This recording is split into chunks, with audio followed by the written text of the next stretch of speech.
ভোটের মাঠে সবাইকে সতর্ক থাকার আহ্বান জানিয়েছেন বিএনপির স্থায়ী কমিটির সদস্য আমির খসরু মাহমুদ চৌধুরী। দুপুরে চট্টগ্রাম মহানগরীর মেহেদীবাগে তার বাসভবনে সংবাদ সম্মেলনে আহ্বান জানিয়ে বলেন, আইনশৃঙ্খলার অবস্থা খুবই খারাপ। এই পরিস্থিতির উন্নয়নে পুলিশ নাগরিক মিলে যৌথভাবে কাজ করতে হবে। বিএনপি ক্ষমতায় গেলে চট্টগ্রামকে শুধু বাণিজ্যিক রাজধানী নয়, বন্দরকে লজিস্টিক হাব হিসেবে গড়ে তোলা হবে, যা দক্ষিণ এশিয়ার অনেকে ব্যবহার করতে পারবে বলে আশ্বাস দেন আমির খসরু মাহমুদ চৌধুরী।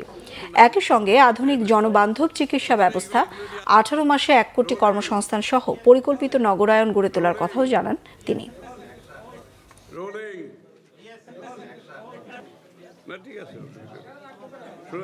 পত্র পত্রিকায় সোশ্যাল মিডিয়াতে যে বিষয়গুলো উঠে আসছে, নিউজ মিডিয়াতে কেউ সিল বানাচ্ছে, ব্যালট পেপার বানাচ্ছে, বোরকা বানাচ্ছে, তারপরে ওই এনআইডি কার্ড নিয়ে যাচ্ছে, বিকাশ করার জন্য চিঠি টেলিফোন নাম্বার নিচ্ছে।